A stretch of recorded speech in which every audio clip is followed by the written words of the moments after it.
Chris Bob, my friends. I hope this finds you well. So, I'm going a little bit off piece this week and I'm not using the lectionary. I know, shocker. Don't worry, I will write something based on this week's readings and share it with you at a later date. But now, this one, I wanted to do something around a piece of scripture that's been instrumental in shaping me as both a man and a priest. Something that sticks with me. I really read it first, as a young sort of teenager, and it's never really left me. And so it's something I thought, you know what, it's been on my mind a lot lately as well. So I just thought I've got to share it. I've got to share this, and I've got to share the message that's attached to it. So we'll start with, let me tell you a story. I know you love story time with me, didn't you? But let me tell you a story. Growing up in poverty, I knew the value of having nothing at all. I knew how it felt to go without, and of course with poverty came bullying, because heaven forbid you stand out as a teenager, or even as a youngster, as a child. Heaven forbid you stand out at school. It was the same with the generations before me, it was the same with my generation, and it's probably the same as the generations that are coming through now. I'll have to make sure I ask my daughter.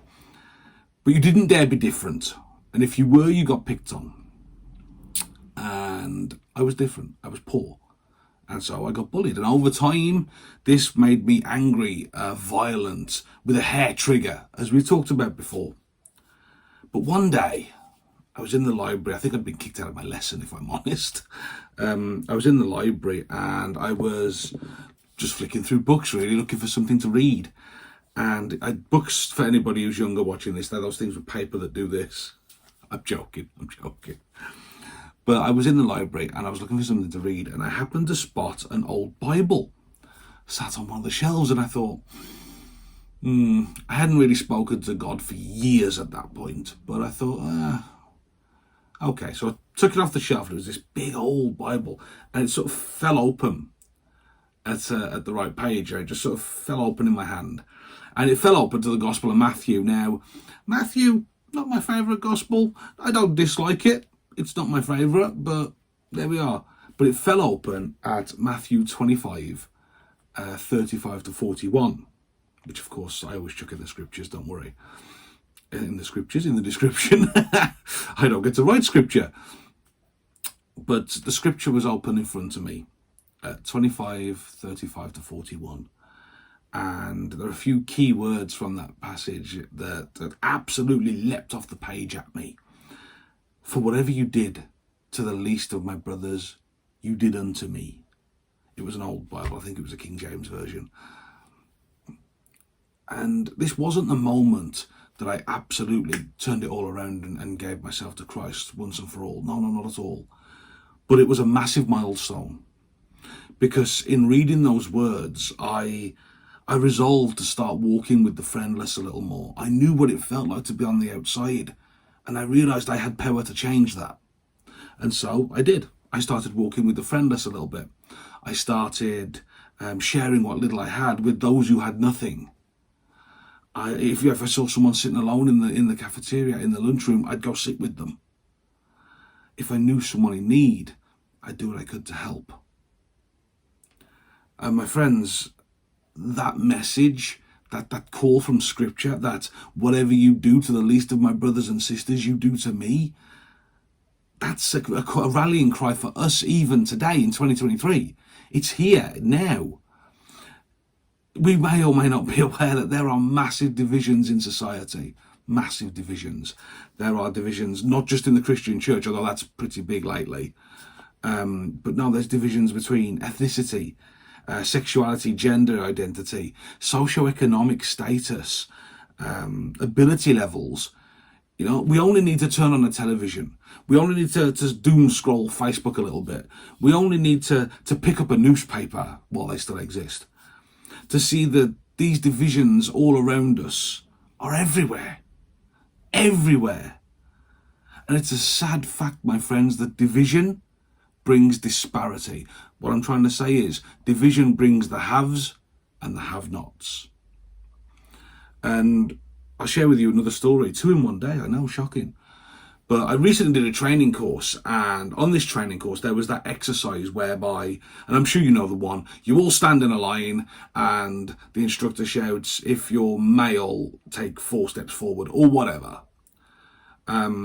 So, yeah, we had to take those steps and whatnot. Anyway, I was truly amazed, shocked even. It takes a lot to actually shock me, but this managed it. I looked around when we got to the end, and out of a field of 13 people, I was number 4. Despite growing up with nothing, despite living paycheck to paycheck, I got no savings, nothing like that, no capital, as it were. Economically, I'm probably not very viable. It's like I always say, I'm worth more alive than I am dead. But to come from that, to be in that situation, to be 4th in that line, to look behind me and see people that have got more degrees than I can count, to see people who are people I admire, to look behind me and see people that I've always thought, if I could be just a bit more like them, my life might be all right. It was mad that I looked behind and I saw these 9 people. I was 4th. It shocked me to my very core, and it was a very real visualization. It was a very real visualization of the privilege that I actually do carry. And indeed, what this highlighted to me was that being a Caucasian heterosexual male between 20 and 50 actually grants me a heck of a lot of power. A heck of a lot. I was talking the other day to one of the diocesan bods. She came to see us.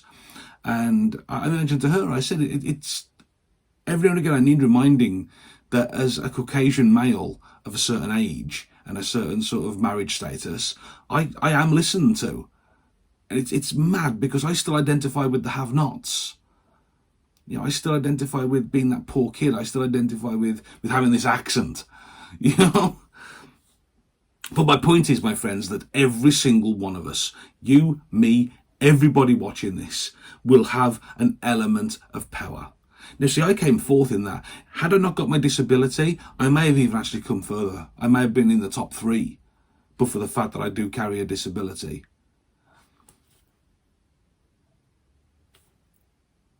Each of us will have an element of power.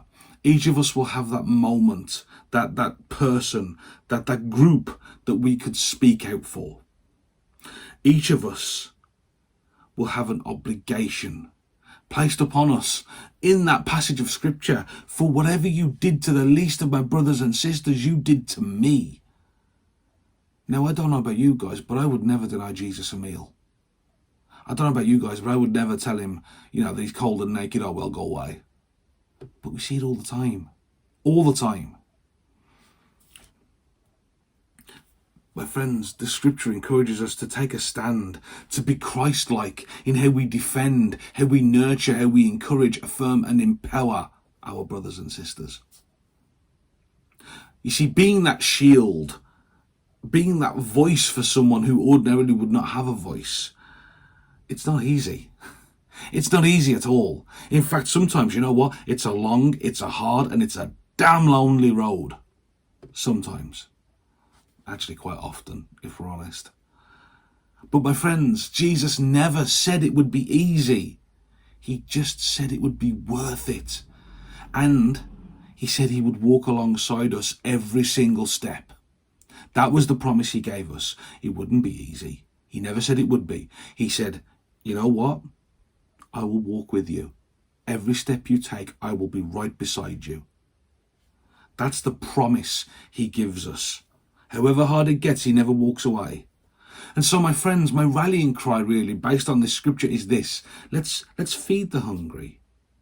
Let's give thanks that we have that ability. Let's give the thirsty, let's give them a drink. Let's welcome the stranger. Let's clothe the naked and nurse the sick. Let's spend time with those who are isolated and feel abandoned.